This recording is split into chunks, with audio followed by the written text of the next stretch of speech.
Hello everyone, my name is Havian and today I'm going to be playing Sakuna of Rice and Ruin, which is an upcoming action RPG releasing on the PlayStation 4, Nintendo Switch and Steam. I partnered up with Marvelous Games to bring you an in-depth overview of this game, which will hopefully help you decide if this is a game worth playing. Sakuna of Rice and Ruin tells the story of Sakuna, a spoiled princess that lived a life of leisure among the gods and spirits of Yamato. During a celebration, Sakuna encounters some humans that found their way onto the floating bridge of heaven that separates the immortal lofty realm from the lowly realm of mortals. Due to a situation that arises when the humans sneak their way into the lofty realm, Sakuna is banished from her realm along with the humans, and in order to earn her way back, she is tasked with defeating the hordes of demonic beasts that plague Hinue Island, also known as the Isle of Demons. Since Sakuna is a child of both a warrior god and a harvest goddess, she's going to need to use those inherited abilities to take care of the humans and to work her way towards returning to the lofty realm. And the way she's going to do that is through the power of rice. Rice may seem like a simple ingredient, but it means everything in Sakuna of Rice and Ruin. Rice will be one of your main sources of food, as well as your main source of power. The quality of the rice that you grow will directly influence Sakuna's stats, the combat skills she learns, and the amount of rice you have to eat throughout the year, so it's important to know how to manage your rice. Each season lasts 3 days, and depending on the season there will be different things you'll need to be aware of when growing rice. Spring is when you'll prepare your field and plant your seeds. Summer is when you'll need to nurture your rice, provide it with the right nutrients, and maintain the right water levels to make sure that they're not damaged by the heat. Autumn is when you'll harvest and dry your rice before the winter cold comes in, and winter is when you'll process your rice and prepare for the next year. To begin with, you'll need to till your soil to soften it, which will improve the quality of your harvest and reduce the growth of weeds. And you'll need to remove any debris that can stop the rice from growing freely. Once that is done, you can start to plant the seeds. When planting seeds, it's a good idea not to separate them too much, but you shouldn't plant them directly on top of each other. At first you'll need to use your own intuition in order to judge a good distance between them. But as you plant more seeds, you'll get more proficient, and you'll unlock new skills that can enhance your farming abilities, like being able to see a grid that shows the best space between each seed, or the ability to plant multiple seeds at a time. When growing rice, you'll need to make sure they're getting the right amounts of water and nutrients to keep them healthy. You can check the current status of your rice by examining the field. Here you can see the predicted rice yields, the current state of your nutrients, the state of your rice's health, the wildlife around the field, and the skills you can learn while growing your rice. As your rice grows, it will absorb the nutrition from the soil, and this nutrition will need to be replenished or the growth of the rice will be stunted. This can be done with fertilizer. To fertilize your rice, you'll need to get manure from your outhouse and put it into the fertilizer pit. Next, you can select the base components that will increase the quality of your nutrients, and then you can choose additional components that will go towards increasing the stats of the rice. Once you've decided what components you want to use, you'll need to leave everything in the fertilizer pit for half a day to age. When the fertilizer is ready, you'll receive a notification, and then you can spread it on your field, which will instantly raise the nutrients in the soil.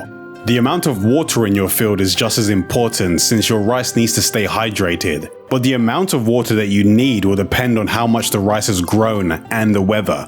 To produce a larger harvest, you'll need to keep your rice in shallow water until it takes root, and then you'll need to grow it in deeper water once it begins to get bigger. You'll also need to make sure that you remove any excess water that can cause overgrowth if ignored. This will be the most important during rainy days, since your fields can become overflowed if the water isn't drained throughout the day. Your rice can be damaged if the summer heat or rainy days continue for too long, but eventually you'll unlock the ability to pray and offer amber, which can be found in dungeons, to Lady Kamahitsuki, who can change the weather for you. Rice doesn't grow quickly during the night, so you don't need to worry too much about the nutrients in the soil being drained while you're asleep. So as long as you're not neglecting your rice, keeping it healthy should be manageable. But you just need to make sure that you harvest and bring your rice inside before the cold of winter sets in. Once your rice is ripened, it's time to harvest. When you're ready to cut the rice stalks, a ring will appear around Sakuna, indicating the area where you can rapidly harvest from. The more rice you harvest, the higher your proficiency will get and the more effective you'll become. So try to grow as much high quality rice as possible. Once the rice has been harvested, it's time to lay it out. During the laying phase, you'll need to grab the bundles of rice and place them on the wooden frames to dry. During this phase, you'll have to pay attention to the weather and make sure you bring the rice into the storehouse once they've had enough time to dry. But just make sure that you bring the rice inside before winter, even if they're not completely dry, since the extreme cold can damage the rice. Once the rice is inside the storehouse, you can move on to threshing. When threshing, you need to follow the on-screen prompts in order to remove the rice husks. Once that is complete, you can then begin the hulling process. During this stage, you'll need to pound the rice to remove the husks. The more you hull the rice, the whiter it becomes and the benefits you gain from it will change. Lightly hulling will give you brown rice, which will give you better food bonuses after a meal, but extended hulling will result in white rice, which will improve your character growth. Once you decide on the type of rice you want and complete the hulling process, you'll obtain your stat boosts and rice rewards for this year's harvest. Rice may be the only thing you grow in Sakuna of Rice and Ruin, but there's a surprising amount of depth and thought that's been put into how you actually do it. It can feel a bit overwhelming at the beginning, but once you start to understand what you're doing, the whole cultivation loop is actually pretty satisfying. I did mention that this is an action RPG, so growing rice is not the only thing you'll be doing. You will need to explore dungeons and you will need to take care of the humans in your village. There will be times where the people in the mountain pass come to you with requests that can unlock new facilities when completed, like a blacksmith that will create new weapons and farming tools if you bring the necessary materials, or a weaver that can create new garments that provide Sakuna with powerful passive bonuses. Sakuna can equip up to 5 different pieces of equipment that you can customize to fit your playstyle. The equipment that you find or make can come with empty ability slots that can be filled with an item called a spirit bow. Spirit bows can be obtained in various ways while playing the game, and each has its own passive ability that can be slotted into equipment. You may have to spend amber in order to add spirit bows, but there are other slots that can be found in equipment that have abilities that can be unlocked after fulfilling a specific objective, like defeating a certain amount of enemies. Paying attention to the bonuses you have in your equipment can have a big effect on how you perform when you're fighting enemies, and it can help you progress further into dungeons without you having to return home to rest. If you do want to test the changes you've made to your equipment, you don't even need to leave home, since you can test everything out in the training area. While in the training area, time doesn't progress, so you're free to practice your combos and test your equipment at your own pace. You can use a combination of light attacks and heavy attacks to deal basic damage to enemies, but you can also combine them with fighting skills and rhymen skills to pull off flashy combos and finish the enemies before they have a chance to hit the ground. Fighting skills can be activated by pressing the skill button and the directional input they're assigned to. These skills can be learnt while growing rice, and you can freely choose the ones you want to use in battle. If you continuously use a skill, it will gain proficiency and unlock additional bonuses as it increases in proficiency levels. You can also assign skills to your rhyment, which can be used to latch onto enemies and pull them towards you, or you can use it to quickly get behind enemies. Some of the abilities that you can add to your rhyment can provide you with useful combat skills, like the ability to debuff the enemy that is attached to. Fighting skills and certain rhymen skills will consume SP, so you won't be able to continuously use these skills, but your SP does recharge fairly rapidly, so it doesn't disrupt the flow of battle. To avoid damage from enemy attacks, you can parry an enemy by stepping directly towards them with the directional buttons the moment they attack. This will throw them off balance and open them up to a counterattack. Once you're comfortable with your skills and abilities, you can put your training to the test in dungeons. But before you do that, it's a good idea to eat a meal and get a good night's sleep.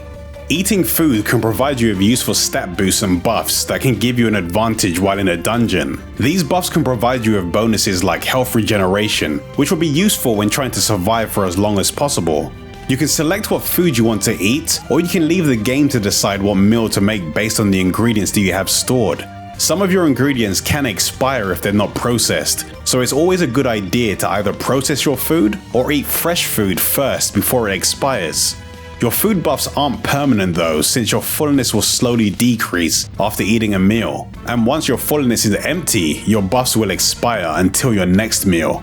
To start off with, there won't be many locations that you can explore, so you'll need to increase your exploration level in order to unlock new areas.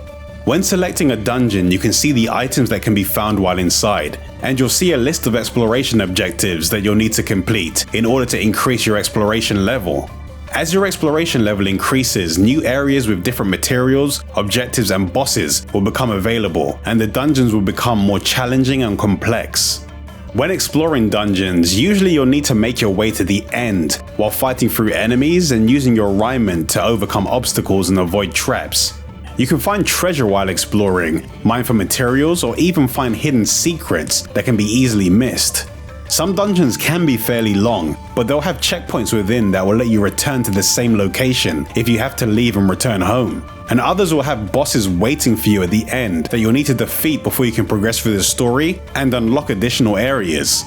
For the most part, it will be safe to fight enemies during the day, but you'll need to be careful while exploring dungeons at night, since it can be hard to see where you're going, and enemies can become too powerful for you to handle.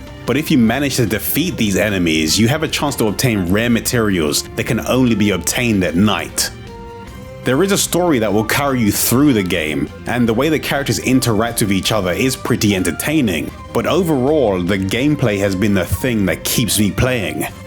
But now that you've seen what you can do in the game, hopefully it helps you decide if this is a game worth playing. Sakuna of Rice and Ruin will be releasing on November 10th in Europe on PC, and November 20th on the PlayStation 4 and Nintendo Switch. I did upload a longer chunk of PC gameplay that went over the settings and things like that recently, so if you want to see some of that gameplay, I will be linking that video in the description. If you want to discuss action RPGs with the community or find other people to play with, then feel free to head over to my community Discord server. I also post smaller gameplay clips and news updates over on Twitter between the videos that I make. So if you want to stay up to date with everything I'm doing, I'll put links to the Discord, Twitter, and a few other places that you can find me in the description. If you want to see any of the other gameplay videos that I make for Sakuna of Rice and Ruin or other action RPGs, then don't forget to subscribe and remember to click the bell so you'll be the first to know when a new video is available. I'll be making some new videos very soon, but until I make those videos, I'll see you all later.